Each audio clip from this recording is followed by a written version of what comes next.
শুভেচ্ছা আমন্ত্রণ খেলাধুলা নিয়ে ইন্ডিপেন্ডেন্ট টেলিভিশনের নিয়মিত আয়োজন যত খেলায় সাথে আছি ফেরদৌস ইসলাম।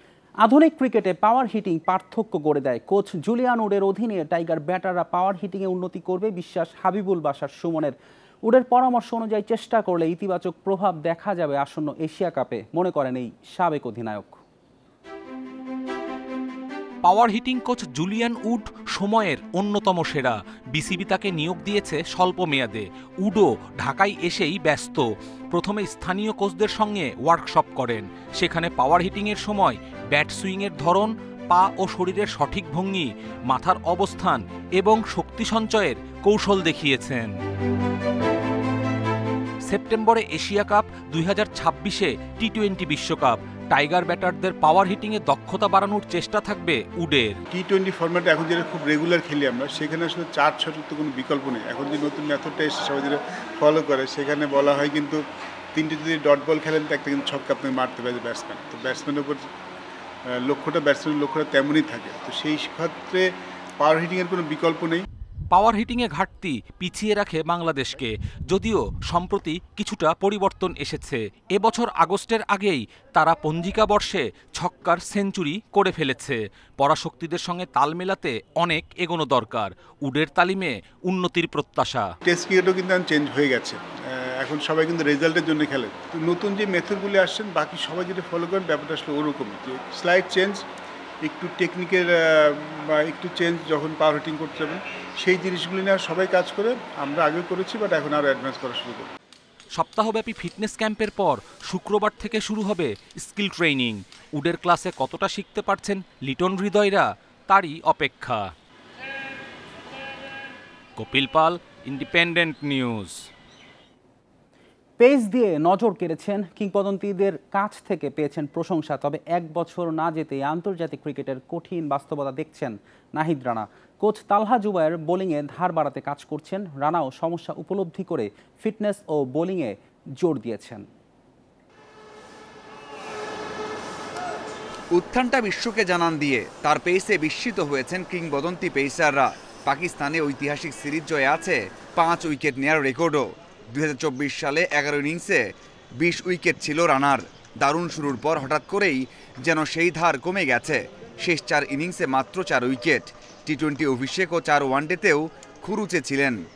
একটা বলার যখন একদম প্রথম আসে, একদম র ট্যালেন্ট থাকে, তখন সে তার যেটা আমরা দেখি একদমই ন্যাচারাল জিনিসটা।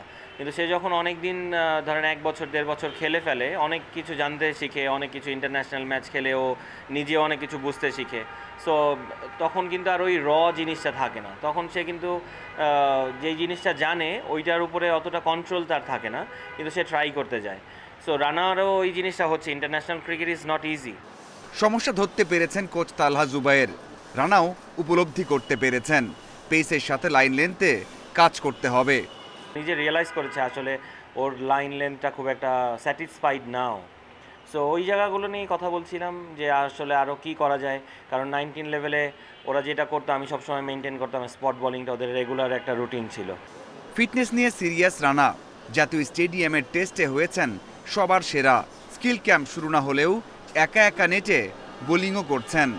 রানাকে যখনই আমরা বোলিং আনি তখনই কিন্তু আমরা চিন্তা করি যে ও একটা ব্রেক থ্রু দেবে, রাইট? কারণ ওর পেস আছে, এক্সট্রা বাউন্স আছে। সো ও যদি ওই পেস নিয়ে ও যদি পিছে বল করে কিংবা বাইরে বল করে, তাহলে কিন্তু ব্যাটসম্যানের জন্য খুব একটা ডিফিকাল্টি হয় না। সো এই জিনিসটা ও রিয়েলাইজ করেছে এবং আই হোপ যে ও যখন বোলিং শুরু করবে এটা নিয়ে কাজ করবে। এশিয়া কাপের রেসে খুব একটা বিবেচনায় নেই, তবে তাসকিন মুস্তাফিজের পর তার উপর যে বেশি ভরসা রাখছে বোর্ড, সেটা ভালোভাবেই জানেন রানা। Mazharul Islam, independent news. অস্ট্রেলিয়ায় টপ অ্যান্ড টি-20 সিরিজের উদ্বোধনী ম্যাচে বিধ্বস্ত বাংলাদেশ এ দল। ডারউইনে পাকিস্তান শাহিনসের কাছে হার 79 রানে। 350-তে 227 রান তোলে শাহিনস। জবাবে আকরাম ও সাদের স্পিনে 150-র নিচে অল আউট সোহানের দল। ডারউইনে টস জিতে পাকিস্তান শাহিনস নেয় ব্যাটিং। খাজা নাফে ও ইয়াসির খানের সৌজন্যে উড়ন্ত শুরু। পাওয়ার প্লের 6 ওভারে বোর্ডে 69 রান। 10 ওভারেই 100 পার হয়। মাত্র 27 বলে 50 করেন নাফে। ইয়াসিরের 50 34 বলে।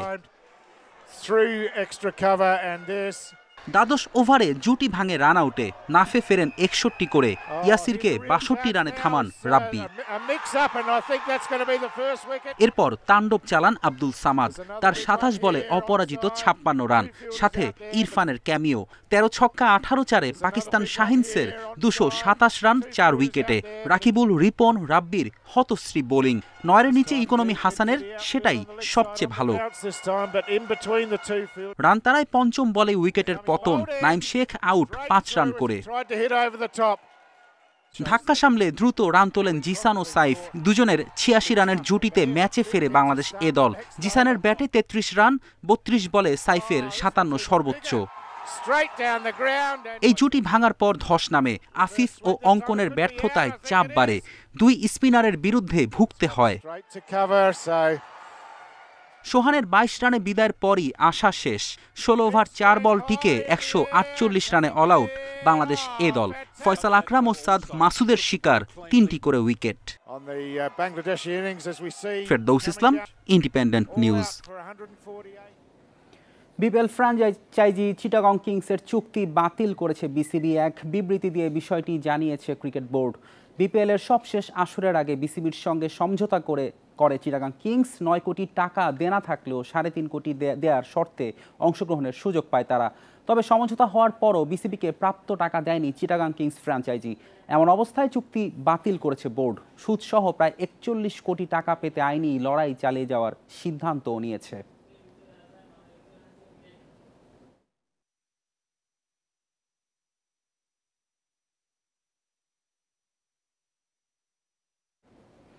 ক্যারিবিয়ান প্রিমিয়ার লিগ সিপিএলে ভোরে মাঠে নামবে সাকিবের দল অ্যান্টিগা অ্যান্ড বারবুডা ফ্যালকনস। প্রতিপক্ষ সেন্ট কিটস অ্যান্ড নেভিস। খেলা শুরু ভোর 5টায়। জাতীয় দলে ফেরার সম্ভাবনা কম, এখন বিদেশি লিগে নিয়মিত খেলছেন সাকিব। সিপিএল এবার বারবুডা ফ্যালকনসের বড় তারকা তিনি। উইন্ডিজে সাকিবের রেকর্ড দারুণ, এবার বারবুডায় সুযোগ পেয়ে রোমাঞ্চিত। শিরোপা লক্ষ্য নিয়েই ব্যাটে বলে পারফর্ম করতে মুখিয়ে টাইগার তারকা। জাতীয় দলের হয়ে সাকিবের সবশেষ ম্যাচ ছিল গত বছরের অক্টোবরে ভারতের বিপক্ষে কানপুর টেস্ট। এরপর পিএসএল, গ্লোবাল সুপার লিগ এবং টি10 টুর্নামেন্টে অংশ নিয়েছেন তিনি।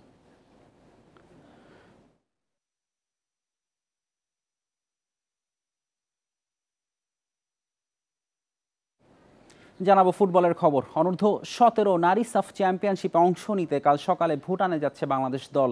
শিরোপা জেতার লক্ষ্য কোচ ও অধিনায়কের। ভারত, ভুটান, নেপাল ও বাংলাদেশকে নিয়ে টুর্নামেন্ট খেলা ডাবল রাউন্ড রবিন লিগ পদ্ধতিতে। 6 ম্যাচ পর পয়েন্ট তালিকার শীর্ষ দল হবে চ্যাম্পিয়ন। 20 থেকে 31 আগস্ট ভুটানের চাংলিমিথাং স্টেডিয়ামে হবে সব ম্যাচ। অর্পিতার নেতৃত্বে 23 সদস্যের দলে 8 নতুন মুখ। বাকিদের সাফের টুর্নামেন্ট খেলার অভিজ্ঞতা রয়েছে। ছুটি কাটাতে ইংল্যান্ডে পিটার বাটলার, তাই এই দলের হেড কোচের দায়িত্বে মাহবুবুর রহমান লিটু। তবে দলের অনুশীলন হয়েছে বাটলারের পরিকল্পনা অনুযায়ী।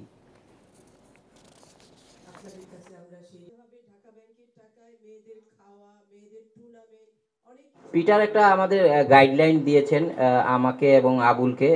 ওই গাইডলাইন অনুযায়ী আমরা, আমাদের তো একটা ফিলোসফি আছেই, ওই ম্যাচ বাই ম্যাচ আমরা ওই ফিলোসফি ফলো করছি। সিনিয়র জুনিয়র মিলে একটা ভালো টিম হয়েছে, তো আশা করি যে এই মেয়েরা আপনাদের নিরাশ করবে না।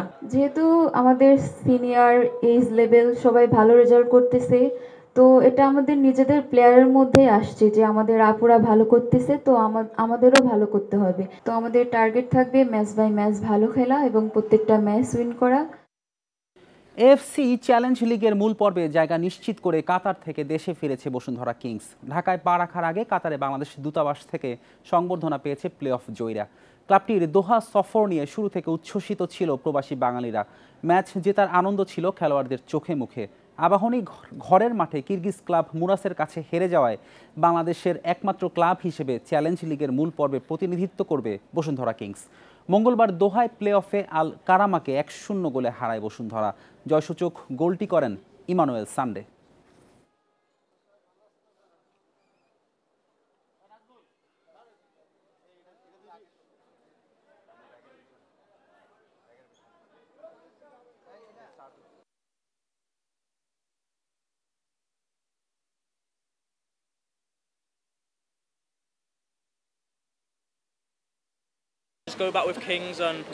বসুন্ধরার হয়ে খেলতে পারাটা আনন্দের। এখন লক্ষ্য একটাই, নতুন মৌসুমটা দারুণভাবে শুরু করা আর ধারাবাহিকতা রাখতে পারা। জাতীয় দল নিয়েও ভাবছি, ভক্তদের সমর্থনে অবাক আমি, সেটারই প্রতিদান দিতে চাই। এই ছিল আজকের যত খেলা। ইন্ডিপেন্ডেন্ট টেলিভিশনের সব খবর বিস্তারিত জানতে চোখ রাখুন ফেসবুক, ইউটিউব ও এক্সে। আমন্ত্রণ আমাদের পরের আয়োজনে।